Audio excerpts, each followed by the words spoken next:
There are many people who ask me, when is the best moment to drink sake? When can I drink it? Is it for the food? Is it before? Is it afterwards?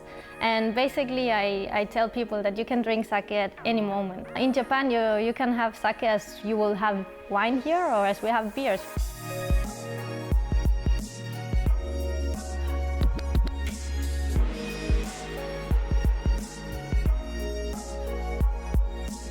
Usually sake is limited to very exclusive Japanese restaurants, but we want to bring it down to the level of everyone can drink sake, because there's so many varieties that anybody can find the sake that they will like.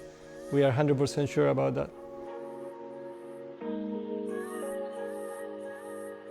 So for the Sakeo Sunday event that we did at the Beauty Food Academy, we collaborate with Cuisine Japonese and we approach the menu considering like Nikkei flavors, combining flavors from Japan and Latin America.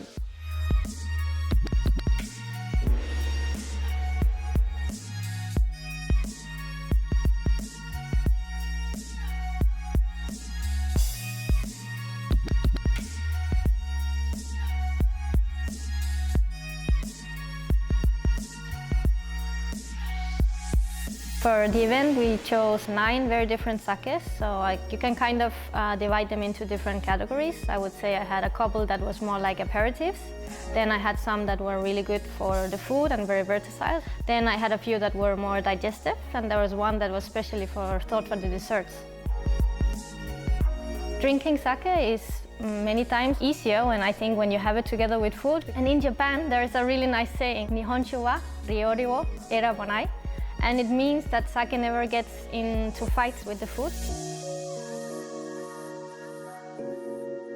Everybody seems to be very happy, so for sure we are going to be repeating this experiment, playing with maybe different concepts of food, but always with the same philosophy of introducing sake to newcomers or to people that really wants and likes to drink sake and they don't find their place to do it, they will find it with us.